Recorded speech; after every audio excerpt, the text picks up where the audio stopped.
all is fair in love, war, and challenges. This is a dirty game, bro. And what I've always said is all is fair in love, war, and challenges, and challenges, and challenges, and challenges, and challenges, and challenges, and challenges, and challenges.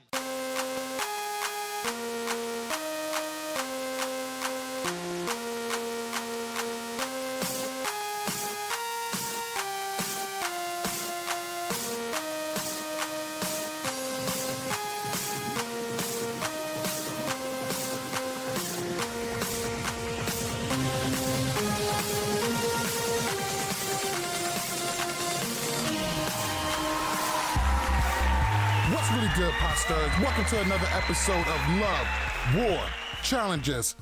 I am MTV Malik, and I'm joined by Becky and Tyler and Antonio, aka the Bananas Defender. What's really good, guys? One hell of an episode today. But before we get into that, let's check on you, motherfuckers. How was y'all week? Fucking lit and terrible at the same time. That's very, very uplifting. Thank you for sharing. You're welcome. So basically, I went to AC this past weekend. Had a fun time there, but my bank account took a nice hit. So yeah, that's the bad part. Well, yeah, AC will do that. Did your girlfriend go with you? Yeah, her family actually took me out. What, the whole family? Yeah, so basically it was like a friends all turning 21 thing. Like basically, her family and all the family friends, all their kids turned 21. It's like, oh, let's all take our kids out to AC this weekend. And for those that don't know, AC is Atlantic City. We all know. New Jersey. We all know. You'll be surprised. I'm from New York. I'm from the Midwest, man. So Tyler, did you know what AC was before I said it? I mean, I'm an intelligent human being, so I could have got to it, but I would never call it that because I don't know the slang on it. Yeah, so yeah, I went to Atlantic City, lost some money, but it was pretty fun though. I'm thinking going back in another month or so, lose some more money. Call it a nice day. As soon as you make more money. Big 21 now, yeah. All right, Tyler. My life this is not going to be as fun for most people, but for me, it's amazing. Been hanging out a lot with my wife and my daughter. Our newborn is over 2 weeks old and everything, and she's growing good, and it's just fun to watch her make the same faces my wife makes at me in disgust most of the times from my jokes. So, right on par. All right. So, my week, for the most part, not really exciting, but I did just request the 24th of January off. It looks like me and my girlfriend Monet will be making the trip to Nashville for Challenge Mania Live. Gotta go see the girl Kendall. Gotta go see Maddie. Your boy Big Easy. Huh? Your boy Big Easy's gonna be there. His favorite. What? Listen. I don't have anything against Big Easy. Like, I never met the guy. Like, I don't hate him.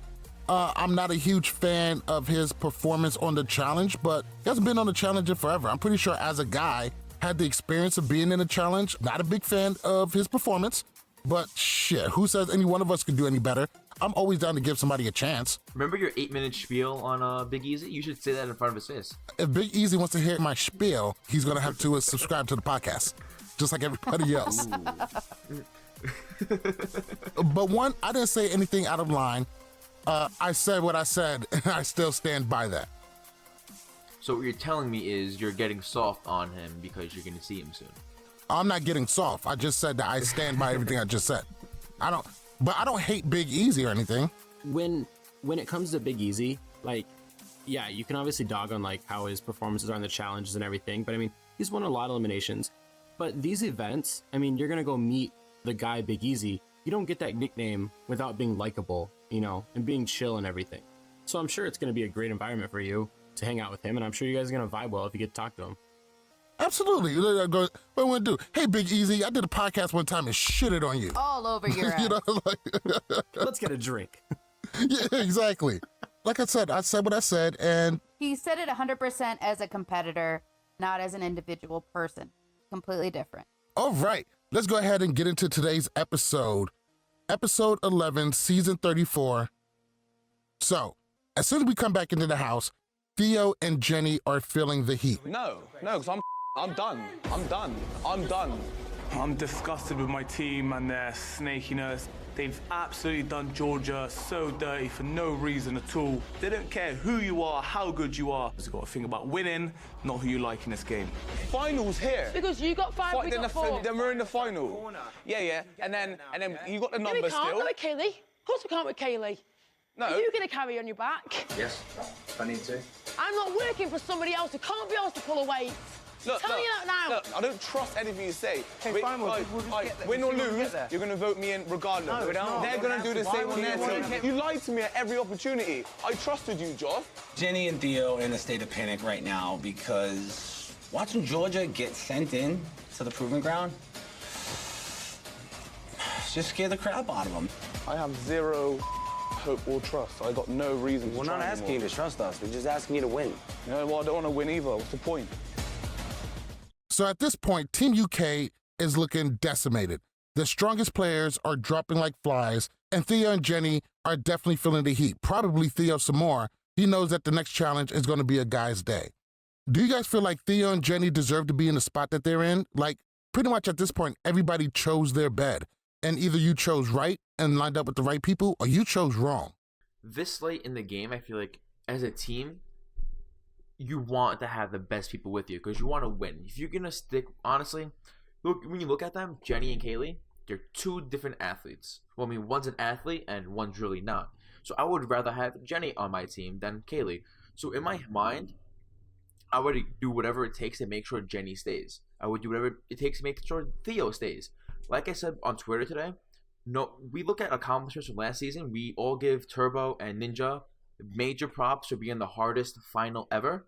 But how about Theo? He came in second place in the hardest final ever. So why isn't he being categorized as like one of the top players from last season? He's just one of those, oh, you know what? He's tall and he's fast. That's it. But no, he's a great athlete. Him and Jenny both show that they're made for this game and they should be there in the final. Yeah, but it's really not about who's the best athlete because it doesn't matter how good you are if you're getting voted into elimination every time. Becky. I mean, Theo is justifiably afraid of this situation because he's continuously seeing these eliminations and it's almost like no matter what he does, cannot get out of them. So I can understand where he is coming from. Jenny, I get it too, but it's not like she's getting thrown into every elimination. She got thrown into one. It's their own fault that they're losing these daily. So at this point, I can say I understand what they're saying, but at this point, everybody just needs to be ready and able to go into an elimination and to kill it. I think it's justifiable to be upset. I mean, Theo more so than Jenny, because obviously Jenny's next in line, so that's why Jenny's feeling this way. But for Theo, he made a really valid point. He goes, what's the point of competing? If we lose, they're going to throw me in. If I fight hard and we win, you're going to throw me in. I mean, he's in a lose-lose situation. No matter what he does, somebody from either side of this competition is going to throw him in for different reasons, but they're going to throw him in. I think when you go into these eliminations time and time again, it just gets more tiring on your body because, well, everybody else is just competing one time. You're competing twice within that time frame. And I think it just takes a tear. And you see this every season of the challenge. When somebody starts going into 3-4 eliminations, it completely changes how they play this game and how they feel and everything. And it hit Theo. Now, to touch on, you made a comment saying, I mean, if they don't want this to happen, just win. But that's the problem. They keep sending in all their better players, losing their better players. It's going to be harder for them to win. Like, all they're doing is helping Team USA dictate this game. So Theo isn't the only one who's feeling dejected and defeated. Josh and Nany have seemed to come together and actually forge a friendship and a bond over being constantly defeated every single episode. Georgia, voting your strongest girl? How stupid. Josh and Kaylee are idiots. Well, what's dumb is that Josh would rather run a final with Kaylee than Georgia. Georgia's gone, and I honestly feel like I just lost a piece of me. But my friendship with Nany has grown so much over the time that we've been in this game. Now we lost Tori, we're just... We're playing Cara and Polly's game, and that's just the reality of it all. My alliance right now is basically Nany, Zach, and Jordan, and we're outnumbered. We have our neck on the line every single challenge, every single elimination, so I just need to make sure that Team America wins so that me and my friends are safe. I do feel very defeated at this point. You have proved yourself season after season. You don't have quit, you have heart, and that's what we need. Josh and I have become very close. He's constantly pushing me and encouraging me and letting me know that I am so much better than what anybody here thinks. They're gonna come for me next. They're coming for me next. They're coming, guys say they're all coming for me. I know it, and I'm ready. What do you guys feel about Josh and Nany joining forces to do I don't fucking know what? How do you guys feel about their friendship and their relationship? Becky. I think it's two people who are feeling the pressure of the fact that they just don't have a lot of friends. So they're going to cling to whomever has their back. So, I mean, I'm glad that, you know, they have each other at least, you know, may not last forever. So they better hold on to it for as long as they have it.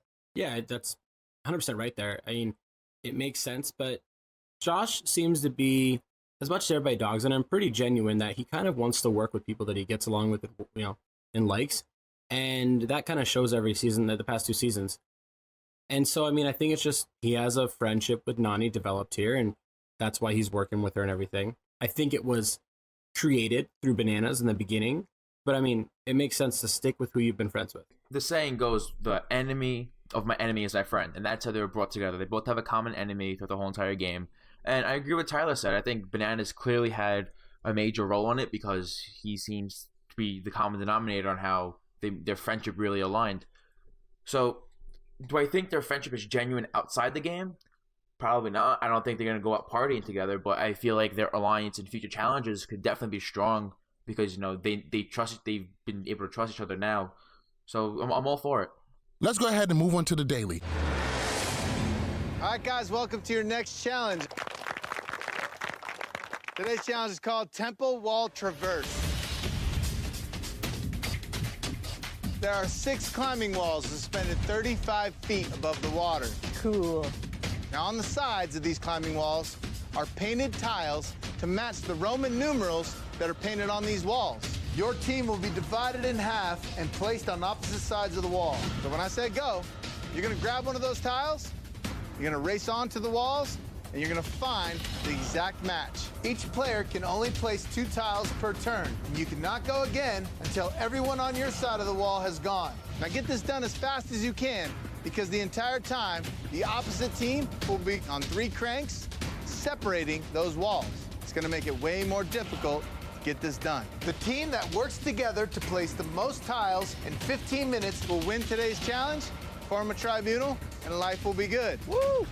However, if you lose today's challenge, you're gonna be sending in 1 guy onto the proving ground with me to fight for their right to stay in the game. So this is going to be a heights over water. We all know that some people are really good at this starting off, and some people are really bad. Ninja's probably going to kill this. Leroy, probably not so much. Team US is rocking and rolling through this one, even though Zach flops, Ashley gets eliminated, Cara gets eliminated. Jordan also flops, so does Ninja eventually, but they're able to get 10 of these pieces. And I noticed, out of everybody who fell, Ninja was the only one who wasn't a challenge champ.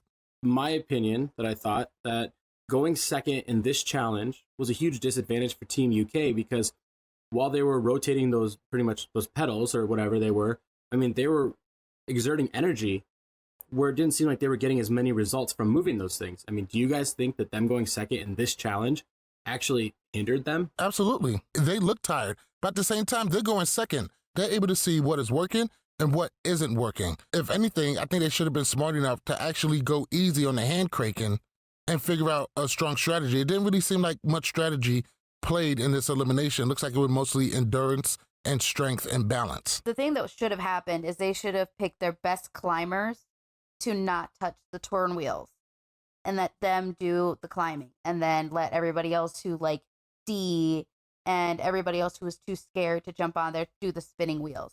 Now, you also got to think that the people on the US side were tired because they were climbing the wall, having to put up the pegs. So their arms were also tired from having to lift their body weight and move around on them. But realistically, they didn't even have to use those pedals. I mean, Team UK fell off on their own without the walls even moving. outside of Theo. So, I mean, and actually most of Team USA started falling without the walls moving. There's only like, I think it was Cara and maybe Jordan, like those two fell because of the walls. But realistically, I don't know. I just didn't think that part of the challenge actually had an impact on the daily. Yeah, honestly, I barely saw the walls move. Like, I didn't really think it played that much into how this game was going to turn into. I just thought maybe they moved for maybe it was some disadvantage, but not major where that's why one team lost this. That's why the moving walls wasn't the main reason why Team UK lost the challenge. I mean, and also, I mean, that part, they had to go first on that to know how to properly do it. Where, like, I mean, you saw Team USA, like, Zach was, like, leisurely pedaling that thing. He wasn't going, like, CT was going insane on that thing. Yeah, no, you saw he was sweating. He was red. He was putting in work. I mean, I see what you're saying, Tyler, but at the end of the day, I think everybody was going to be tired no matter what with their arms, and it is what it is. They just should have used better strategy and been like, okay, you are going to climb. Don't spin the wheel. Have somebody else. And I'm pretty sure USA probably did that. Yeah. We'll be back in a moment. You're listening to Love War Challenges. What's good? How's it going? This is Derek Kaczynski. So this is Paulie, and you're listening to Love War Challenges. What up, Malik? This is Cara Maria. This is a shout out to the Love War and Challenges podcast. You're totally awesome. Love War Challenges. For anyone listening to this, they're at LWCPodcast. World's most dangerous podcast. Let's go ahead and move into this deliberation. CT wants to make it quick. I think everybody can kind of tell how this is going to go. Theo gets voted in, and he says, play clip. All right. So, welcome to the show. So, Theo threatens to throw the final or become a turncoat. I mean, I think we can all feel how frustrated Theo is by having to go into elimination again, especially with how well he performs regularly. What did you feel about Theo's actions and exactly how he came off during this deliberation? It makes sense. Kind of touched on it earlier, but it just added frustration. It keeps building and building, and eventually, you just hit a point of no return where it's screw everybody, and it just, he has to pick whatever result he picks of turncoating or just forcing them not to win on his own team, which is going to accomplish the most for him personally. And so, I mean, it's justified. Yeah, I agree with Tyler. I mean, Theo he was just annoyed. He's like, what can I do just to just piss everyone off? And he did what he had to do. I mean, you can't blame him. He's in a situation right now where it's lose or lose more. And he's just doing whatever he wants to do because he has nothing to lose, really. Because no matter where he goes, he's going back to elimination every single time. And if he walks with money, he walks with money. But the odds of that happening are slim to none right now. I think that it's something that someone who's really pissed off would say, but I truly don't think he would do it. But you're like, dude, this is not just their paycheck. I get that you don't want them to win money, but you don't want yourself to win money. Like, are you that petty that you don't want to win the money either? So you're just going to say, fuck everybody? Well, didn't last season Ashley say if she was on a team with Theo, she was going to quit the game just so Theo couldn't win? Whether or not Ashley would have done that is entirely questionable. I'm saying, well, she did the same thing Theo did pretty much. Well, just saying I also said the same thing at that point. I understand it, but you're signing away a paycheck saying, I don't care. I just don't want anybody to win. So you don't want money? Like, Theo, win. Give your money to me. Like, if you don't want it that badly. Go home if you're that upset that this game isn't working out the way you want it to. Oh, yeah. I mean, people have threatened to throw finals and throw challenges ever since challenges were made. But being for the fact that this is a team game, supposedly, and it does seem like Theo is having to put in a lot of the work for this situation, is it okay that he feels like throwing this shit? If he went into elimination and wins, can any of us fault him for it? If every single person on the challenge doesn't want Theo to win money, why should he want them to win money? They keep throwing him in time and time. They keep putting targets on his back, and they're trying to take away money from him. So it totally makes sense for him to go. If you guys are thinking I can't win this money, then I don't want any of you to win this money. It's the same thing. He's just saying it. They're throwing him to elimination. The same thing. Exactly. I have no problem with that. I mean, these people obviously don't give a fuck about you. It's lose-lose for Theo. Team UK have made their choice, but the tribunal still has to make theirs. Zach decides that he doesn't want any information on how Cara and Paulie is going to vote. He feels like him knowing nothing kind of keeps him safe, and he is just going to burn his vote. Now, we had Cara in here last week. She said that Zach plays a scared game. Is this smart for Zach, or is this Zach just playing scared, not wanting to put his name out there and staying safe and flying below the radar? Bananas. What was the question? I was commenting under your tweet. Becky. We're all a little distracted. Well, this is why we can't do it right after the episode, because we're all distracted by Twitter. I know. But anyway, I don't know if Zach is necessarily playing a scared game, but as a game that he knows that no matter what it is, he's not going to win kind of situation. He's in a lose-lose. He knows that he's not in an alliance with Cara and Paulie. He doesn't want to piss off the people on his side, but, you know, it's just a lot going on. I think that he's doing, as much as I don't like him, I think he's doing the best with what he has, which is just to watch everybody else self-destruct and stay under the radar. I didn't want to do this, but I think Cara's assessment on Zach's gameplay this season is 100% inaccurate. I don't think he's playing a scared game at all. Here's the thing. What does everybody always say about Zach? I mean, Becky just said she doesn't like him. Well, why don't you like him? Because he's an ass. He's rude. He's degrading to women sometimes. Sometimes. No, but it is true though sometimes, because he's not really to Jenna. He treats Jenna really well and everything, obviously. But I think that Zach is trying. You can say the same with Jordan and Tori. Here's the thing. Zach appears to be turning over a new leaf. He's trying to become a better person. That's what I'm seeing from it. Where he made his bed, he's lying in it. He said, I'm never going to vote in somebody from Team USA. I'm going to be truthful. So if he at one moment goes, Cara, Paulie, who are you guys voting in? Well, now he's playing a scared game trying to play both sides. He's doing exactly the opposite. He's sticking to his game. He's going to play it. He's going to do what he said he was going to do because he's a loyal person is what he's trying to say. And we know he's loyal. As much as people don't like him, he threw himself into elimination to protect Tony. Zach is loyal. So he's going to keep true to his character. He wasn't so loyal when you tossed West that ball. He was loyal. All right. No. He was loyal to the right person. To West? Oh, shut up.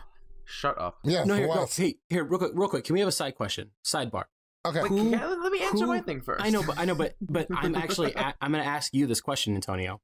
Okay. Who has Zach been in alliance with between Wes and Bananas and has helped his game more? It's clearly Wes. Every time. Bananas doesn't ever further Zach's game.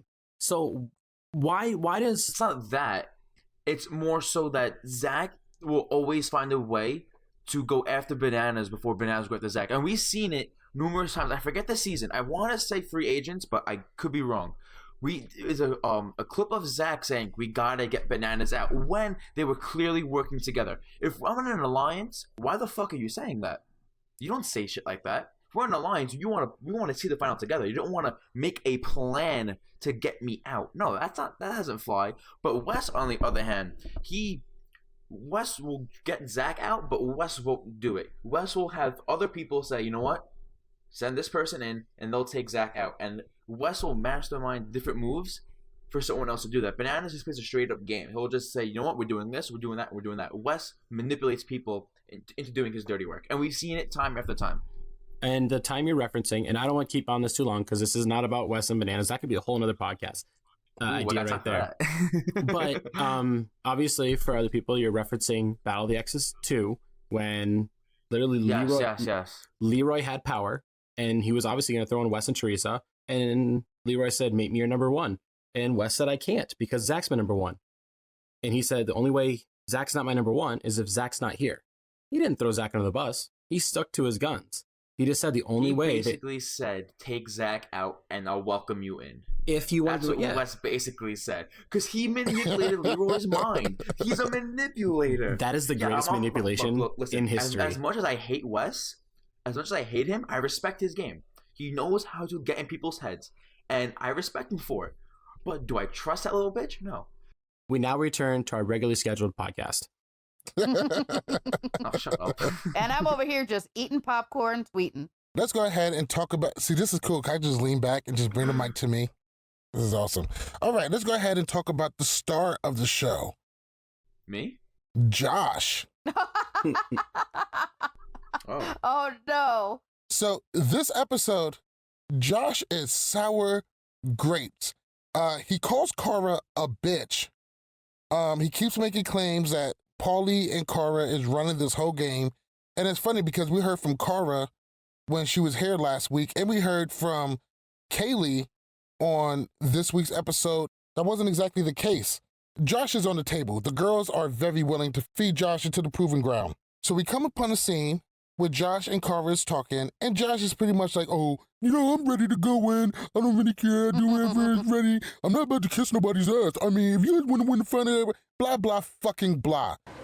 I can't trust what anybody says, so it's like, every time we go into elimination, Who do you have an issue with? I'm curious, because you say you don't have an issue with anybody, and then you blow up at all of us.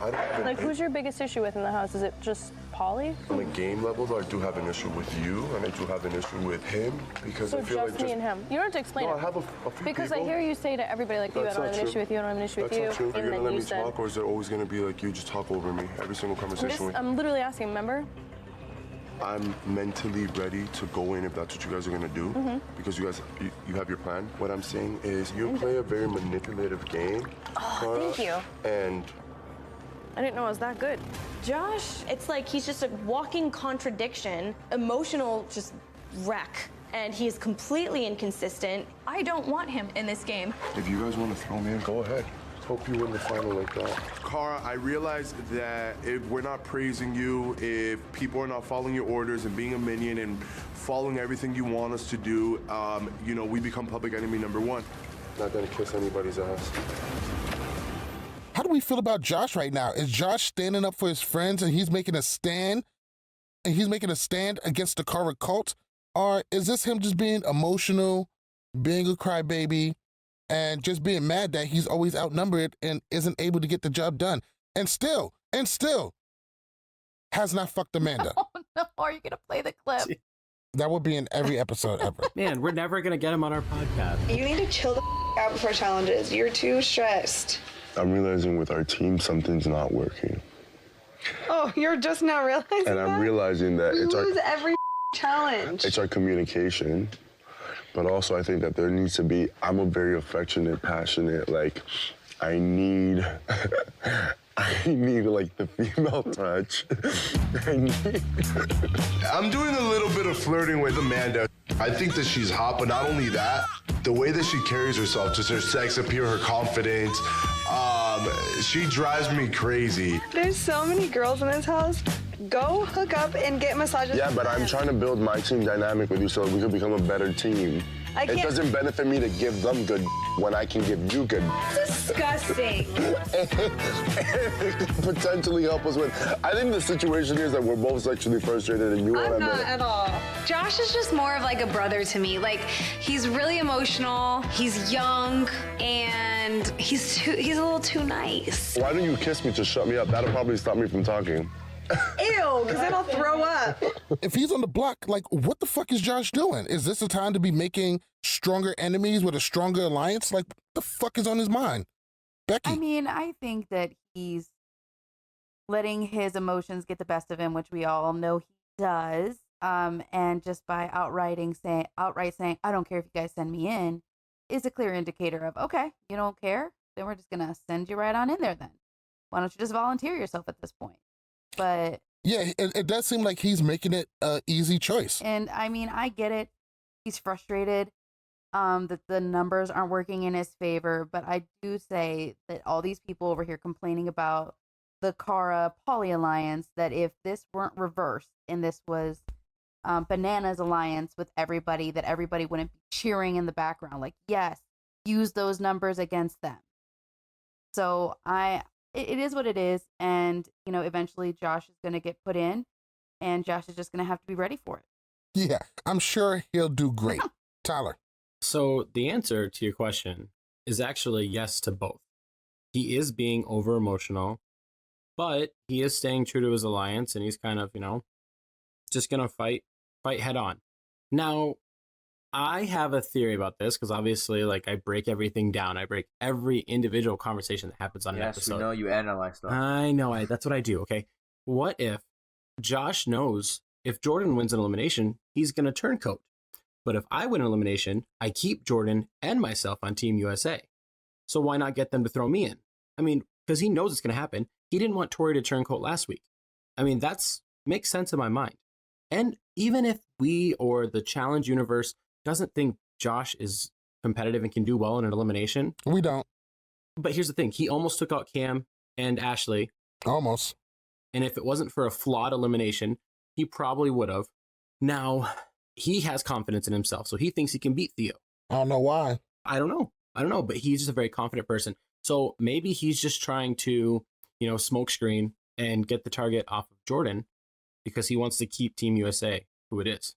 I think you're giving Josh a little too much credit because it is only his second season. He came from Big Brother. If it was like a seasonal vet, maybe. But I think Josh is pretty much in the same boat as Jenny right now. They both know their time is coming. Their numbers are slim to none. And they just don't know what's best for their game right now because no matter what they do, they're going to go in. Because if their team wins, they're going to get sent in. And if their team loses, they're going to get sent in. So right now, they're just trying to say, you know what? They're going to call out their shots. Because what else do they have to lose? Because they know they're going in. There's nothing they can physically do to change it unless there's a purge, and that purge takes out half of the other team's alliance.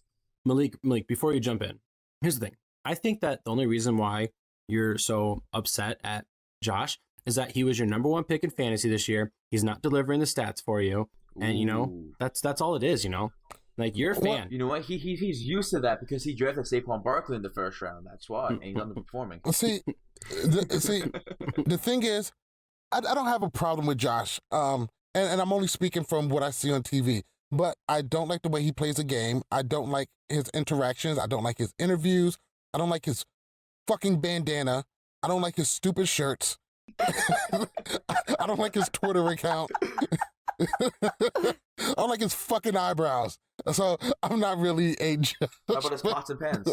Yeah, pots and pans. Not a big fan. I don't like them either. But let's go ahead and move on. What I like to call the circle jerk of hate.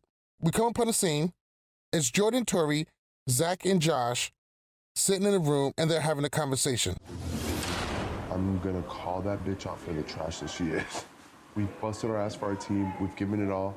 We didn't get here because of Paulie and Cara. We got here because we were a good-ass team.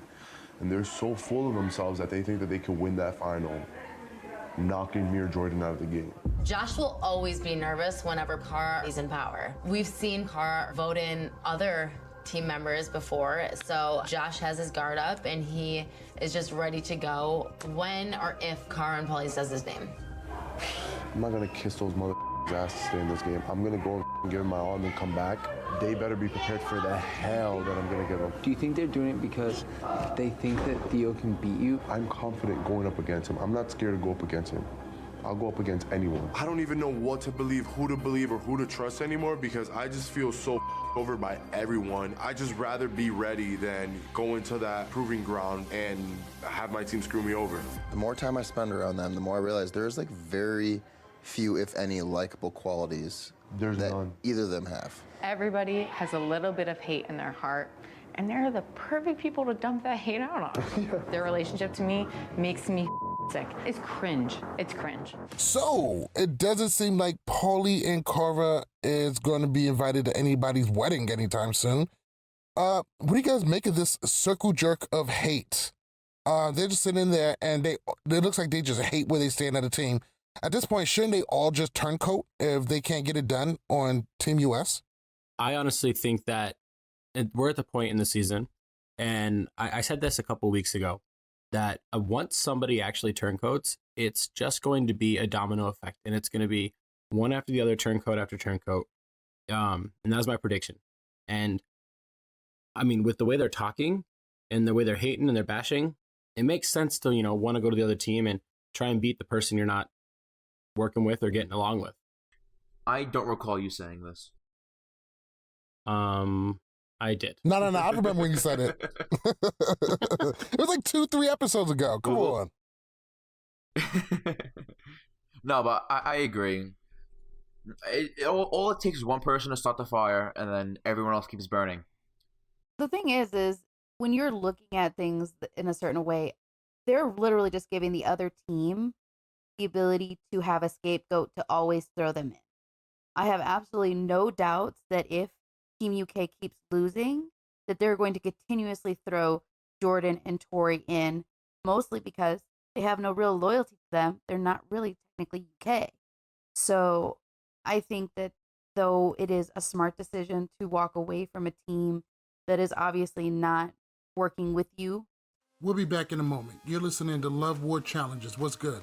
How's it going? This is Derek Kaczynski. So this is Paulie, and you're listening to Love War Challenges. What up, Malik? This is Cara Maria. This is a shout out to the Love, War, and Challenges podcast.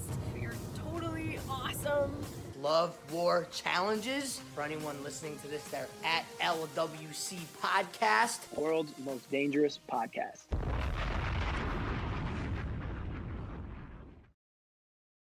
Let's talk about a flaw in the system. I know none of us are a big fan of everybody just voting for a tribunal and get voted in. Don't you think that the way they do the tribunal, that it puts too much power in the hands of the people who has the numbers? Now, don't get me wrong. Alliances have always had a place in the challenge, no matter what.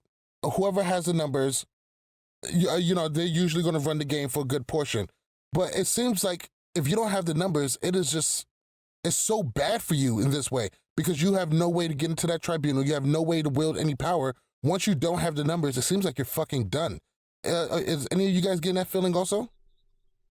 I feel it 100%. I feel like they haven't gotten the winner, whatever you call it, the winning team format the right way, because we've seen it with the Troika a few seasons ago, how we saw it episode after episode, how we're just more of a dominating, whoever's in the Troika, you're set for next episode, and then the episode after that. Right. But the difference is you had to win to get in there. You see what I'm saying? So even if you didn't have the numbers, if you had the performance, you could get in there.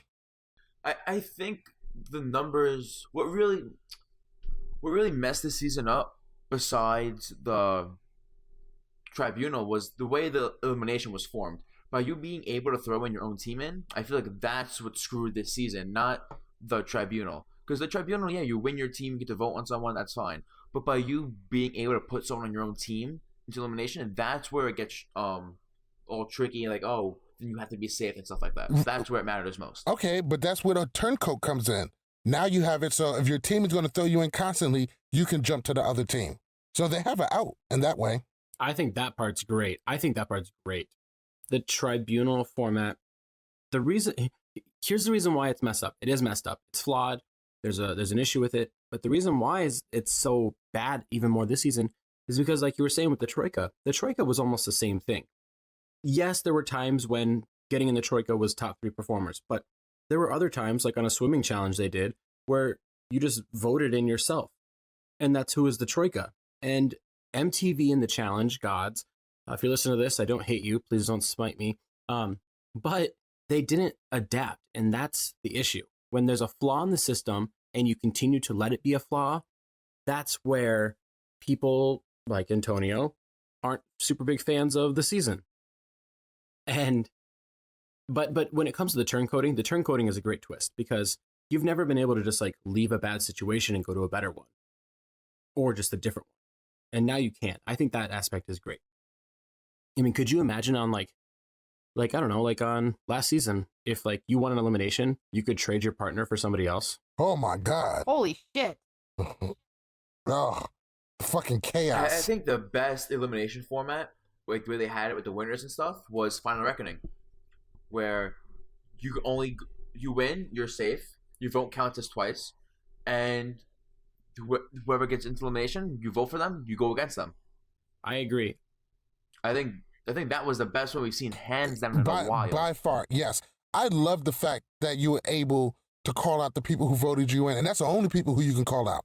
Nothing better. Nothing better. Even though it got a little bit diluted when people realized that, Yeah, there were some flaws, but they should have elaborated on that and work with that and not just completely scratch it. Once they figured out that they were able to cancel out votes, some of its potency got diluted.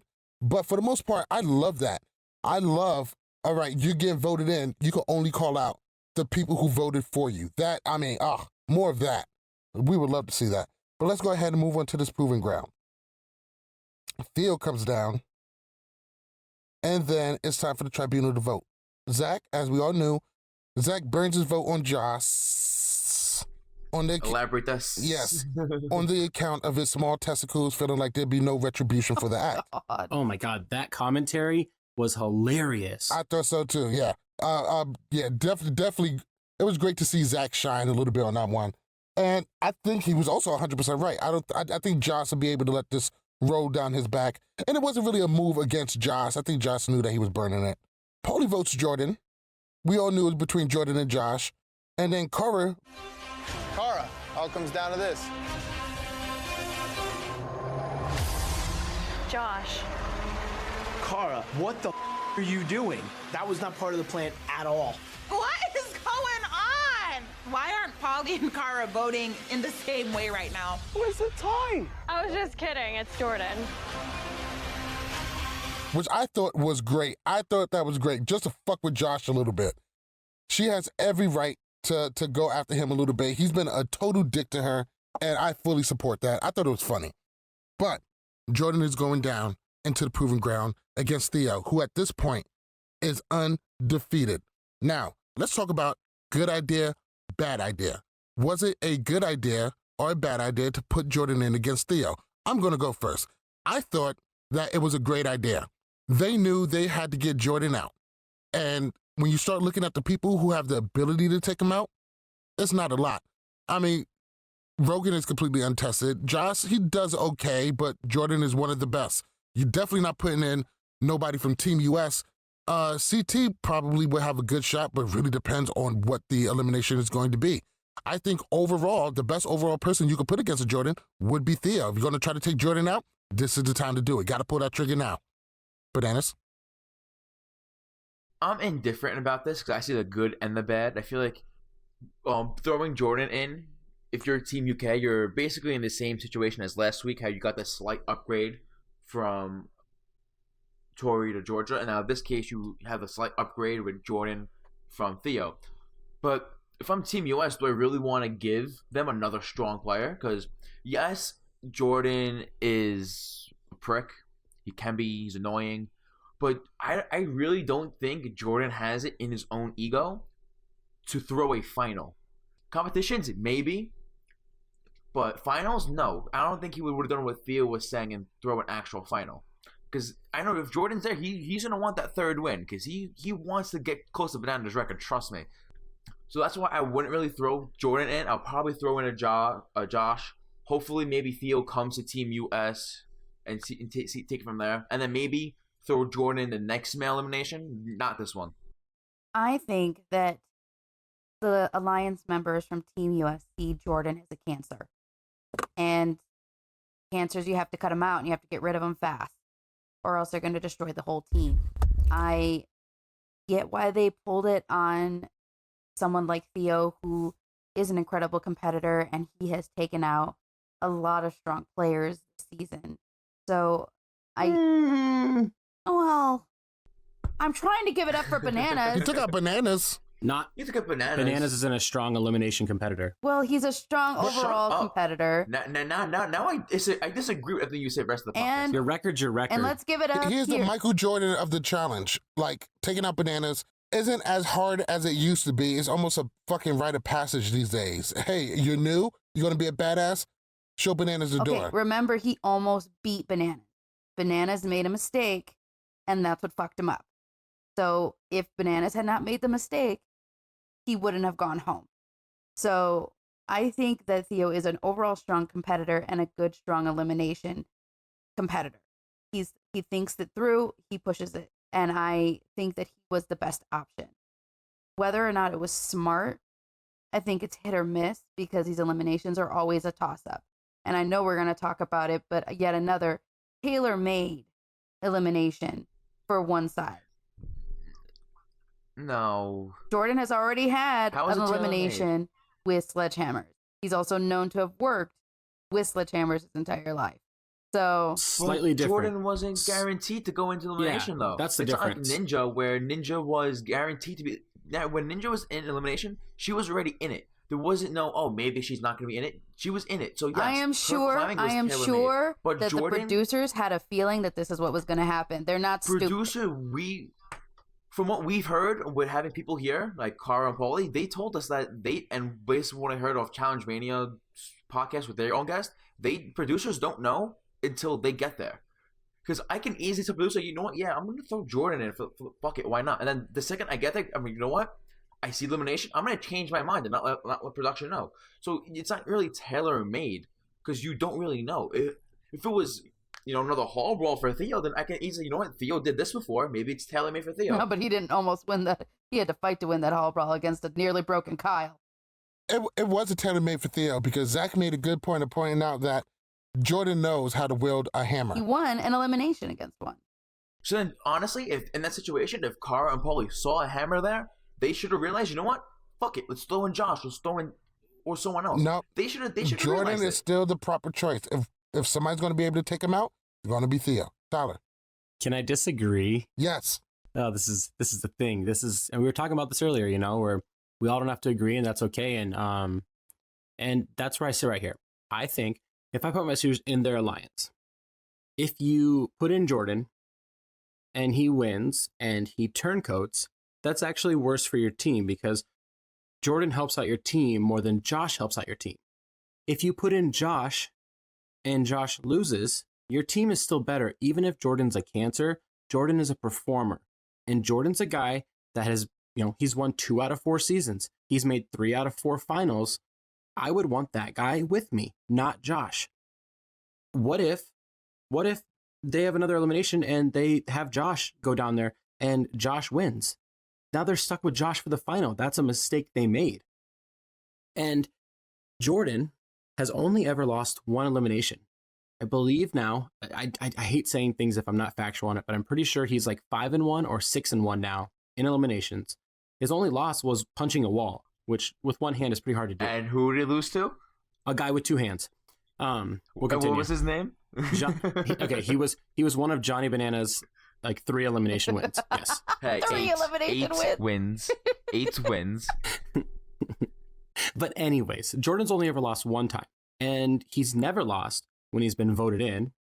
So that's where I look at that. I just didn't think it was smart because Zach even said, there's a sledgehammer. It's tailor-made for him. And then they voted him in, and they were like, wait, didn't he win one of these? And Zach's like, yeah, he kicked my ass in it. And then they played the clip, and they did. I didn't think it was smart. Today's elimination is called Under the Hammer. This one should call Lights Out, honestly. Under the Hammer. As you can see, we have railroad ties back here with lights under them and spikes in them. Your goal tonight is to hammer down those spikes using sledgehammers.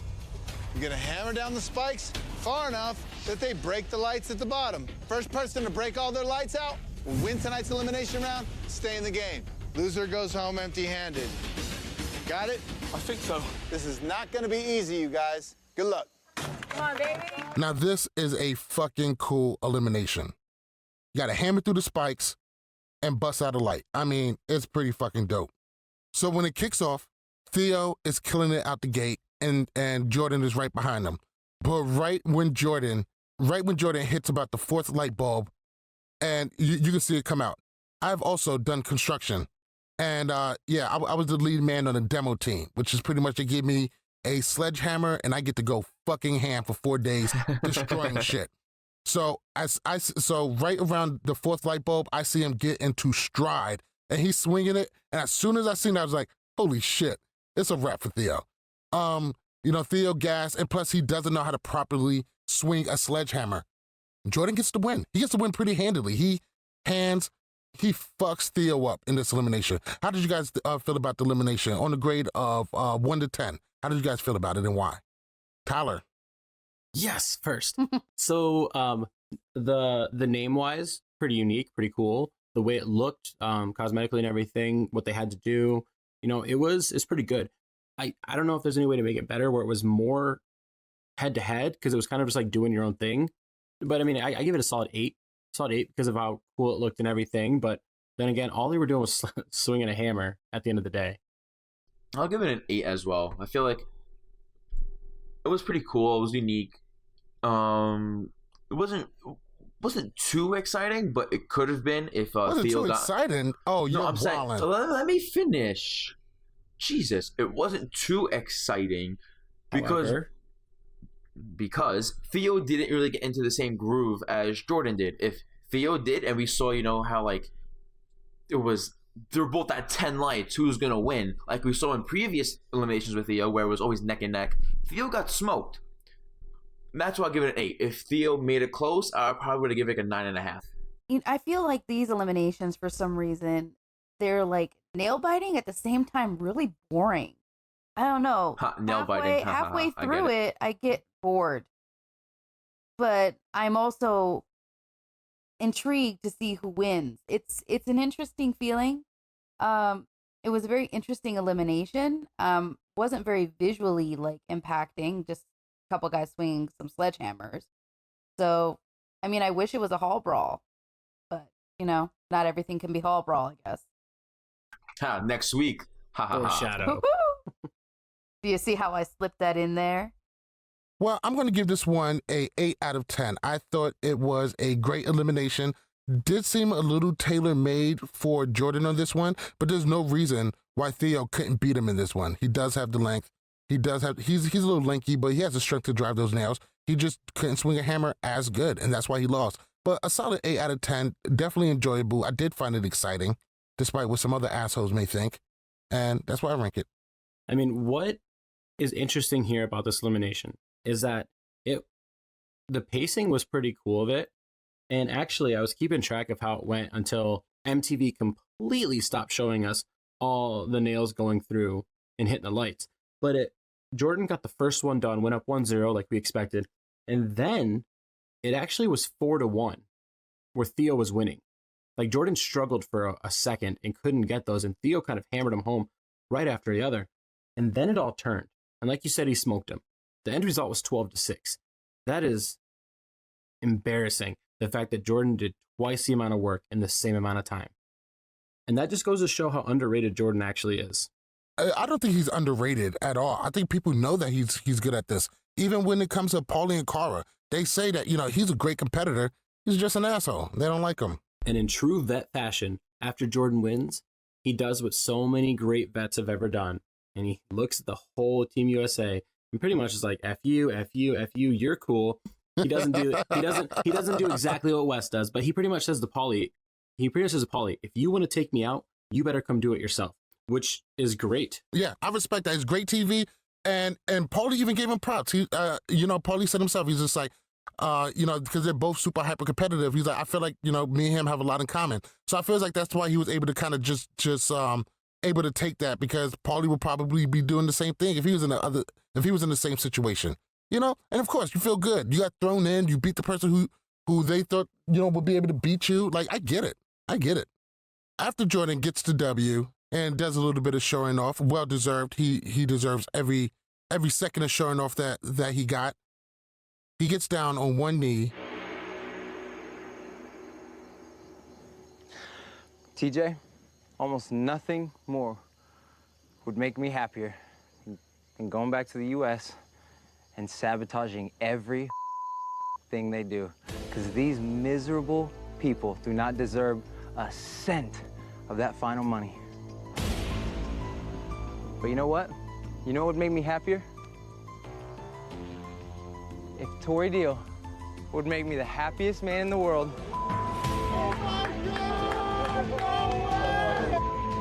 Marry me.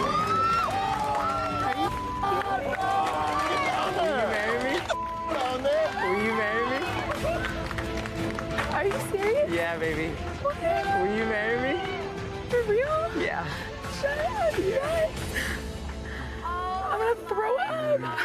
Oh my God, man. That's your right hand. Oh. I've known for a long time that I want to spend the rest of my life with Tori. And before we left, I figured, hey, we met on a challenge, so why not ask her to marry me on a challenge? And I hope that this challenge has really showed her how amazing we are together.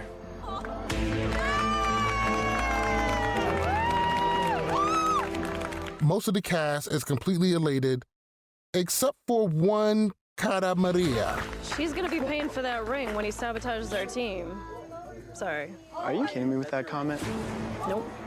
I don't want to be that person, but it's kind of eye-rolly. Fake as I don't believe it. But if it gets him to the other team, yeah, get married. Peace, bitches. TJ, we're going to the UK. All right, congratulations. So, Cara wasn't really excited about that. But at the same time, so one, I don't think what she said was that fucking horrible. But everybody seemed to be getting on her for pretty much like, oh, you couldn't put the game aside and be happy for him and Tori. I think that's total bullshit. Why would she be happy for them? Now, from Cara's angle, she don't gotta be happy. Was Jordan happy for her when she won Vendettas and he just spewed a whole bunch of hate all over her and shitted on her and discounted her win over and over again, up until the point where Derek K had to stand up and said that she could do whatever she wants? I mean, come on. Less than 10 minutes ago, we had the circle jerk of hate of Jordan, Tori, Zach, and that other guy just talking about how much they can't stand her and hate her. So should she have made the comment? No, but I don't have any problem with it whatsoever. I think that we all say things that we shouldn't in moments of, it was a bad moment that got caught on TV. I mean, I can't say I haven't made a comment similar about other people whom are in my life right now, and I'm just glad it never got recorded or heard by people. So I understand where her moment was coming from. I don't condone it because it wasn't the right thing to say. But, you know, Cara's an adult and, you know, she made the decision to make the comment. And as long as she stands by it and keeps the same energy, I guess, what can we do? But, you know, say, I don't agree with it, but that's your choice. I mean, I don't agree with it at all. I think that like I've always, I grew up playing soccer and everything, and when I play soccer, I'm a completely different person. I'm an ass, but off the field, I'm a whole different person. I believe in separation of, like, you know, competitor and self. Who you are in the competition isn't necessarily who you are outside of it. And I think that they're inside the game. She's stuck in game mode, and a real life thing happened in the game, and she couldn't remove herself from the game. Now, everybody that's sitting here saying, like, well, she should be allowed to say it, you know, like you're saying, like, he's hated on her. Yeah, you can say whatever you want about somebody. You just say it behind closed doors. There's no reason to shit on somebody else's moment just to get something for yourself off your chest, because you're going to get plenty of interviews. And you say that in an interview, they're going to air it because controversial in my eyes. I just think that there's no point in shitting on somebody else's moment at all. I don't think what Jordan did on shitting on her individual win was right, but I don't think that, like, gives her a right to just return the favor. Like, two wrongs don't make a right, as everybody always says.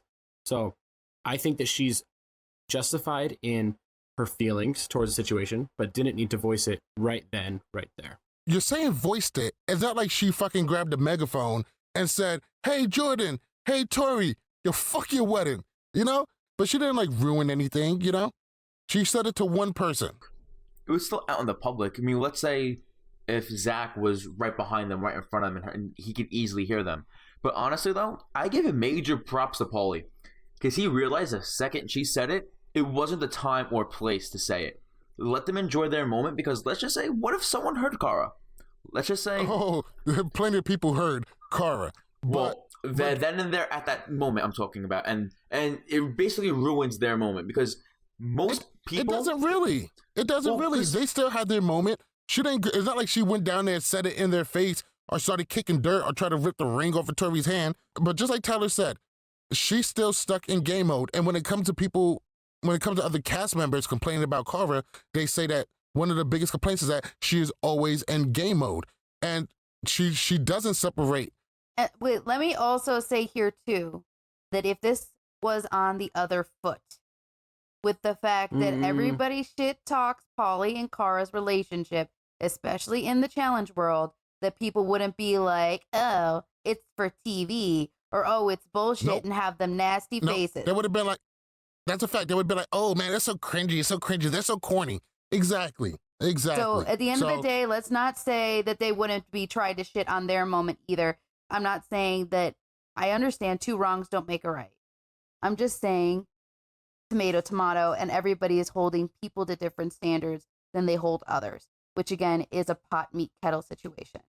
Tyler, what's your thoughts? So let's break this down from both sides. First, okay, Mr. Analyst. Okay, I'm gonna go from a perspective that nobody's taken this approach, and at least I don't know if they have on Twitter yet or not, but they might now. This is actually on production. This is production's fault for thinking that it was the right time to air that clip, because I'm sure there are thousands of clips that don't get aired, and they decided to, oh hey, these guys are engaged now. Let's show Cara being a villain, you know? Let's paint her in this picture. And now they get this reaction, which we see is going to happen. So really, it's on the producers for doing this. Now, the other thing, I do think it's hypothetical. You can't say that anybody would shit on anybody about anything.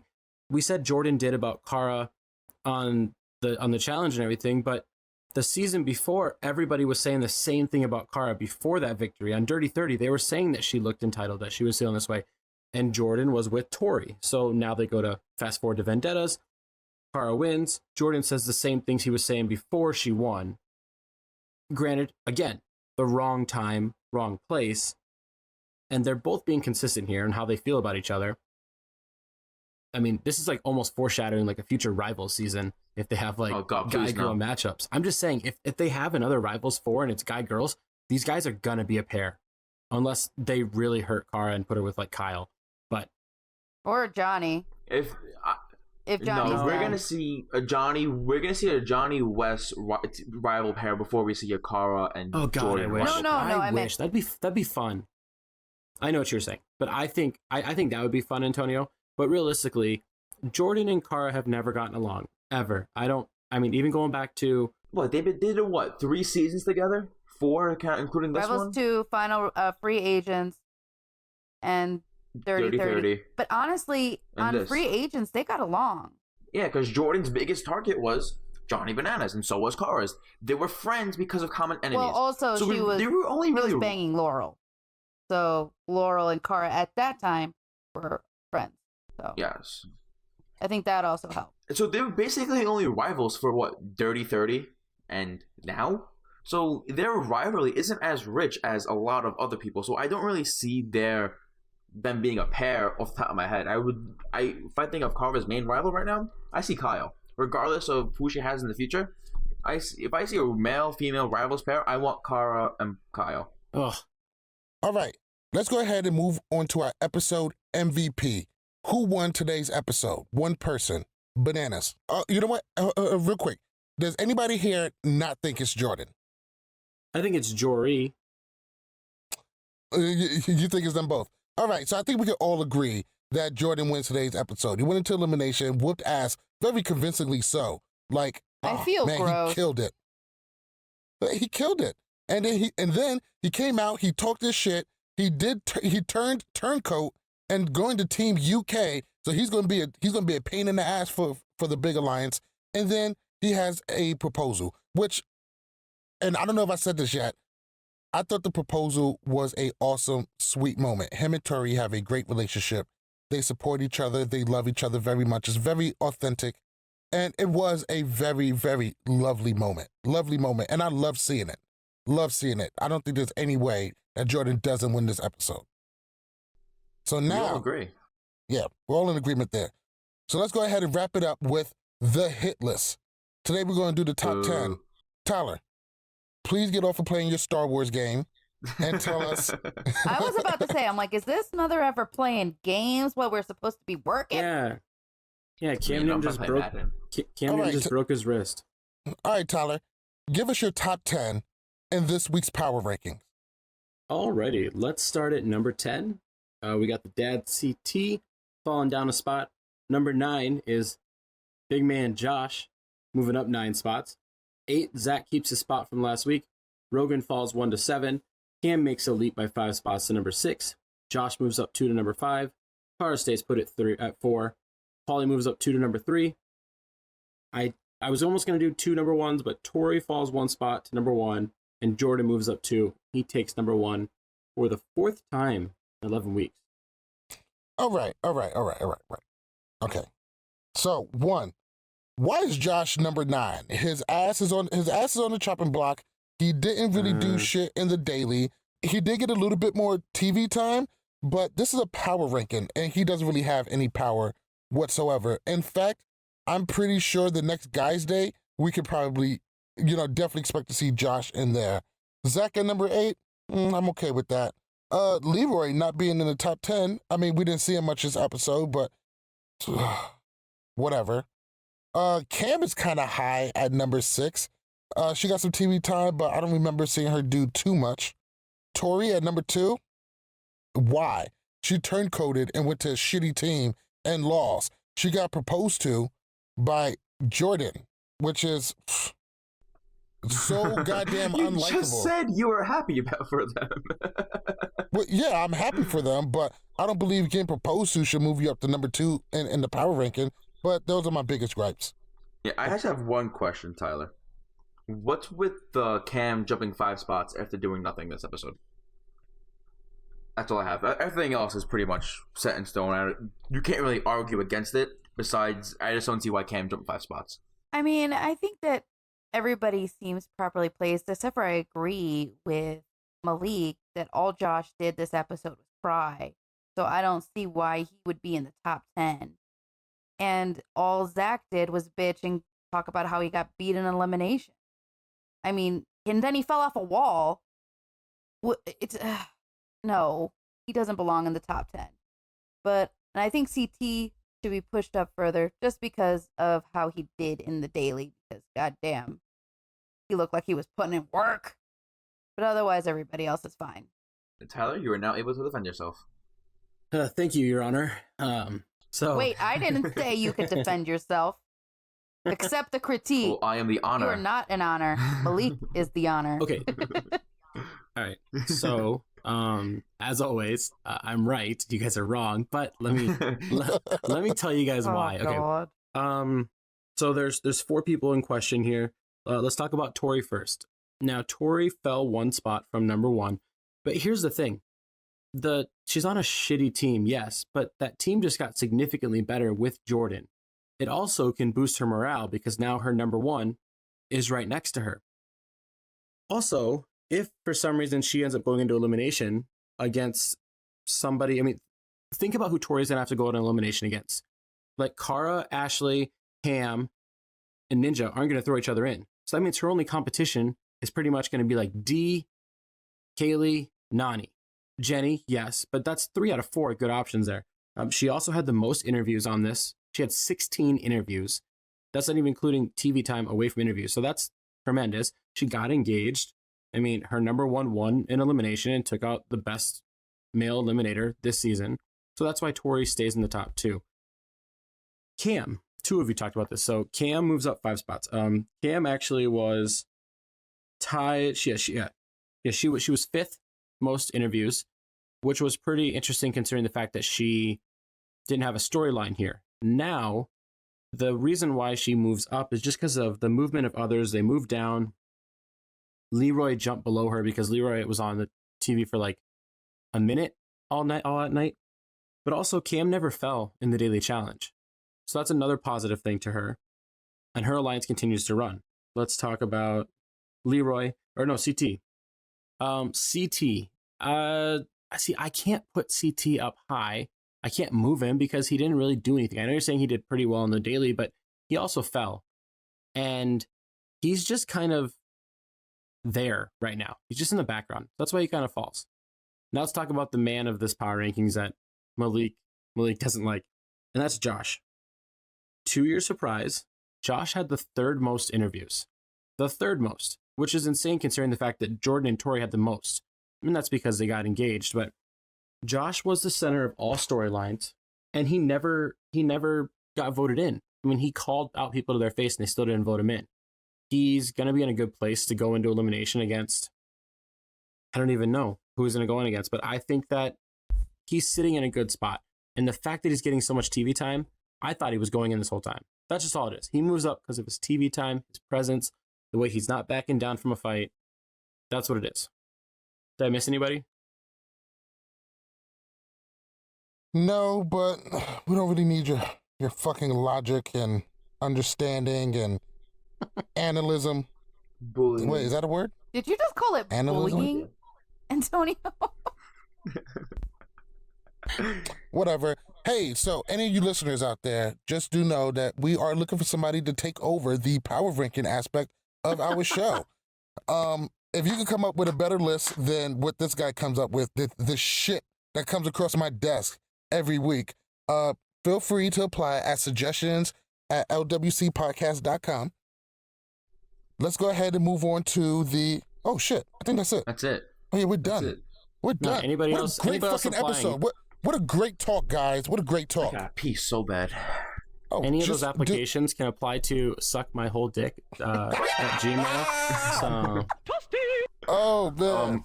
Tyler, you now owe Malik like $1,000 because he trademarked it. I have not actually trademarked You have to borrow it. You have to borrow it one time. All right, guys, that's going to do it for us over here at Love War Challenges. Thank you so much for listening. Thank you so much for hanging out with us. Bananas, close us out.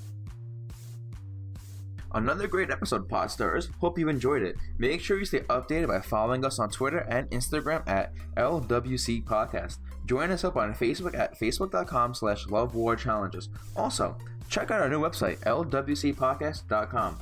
Make sure while you listen to us on iTunes, Spotify, Google Play, SoundCloud, Stitcher, and iHeartRadio to give us those 5 stars, to give us a great review, and most importantly, make sure you subscribe. Have a great day, Podstars. Peace!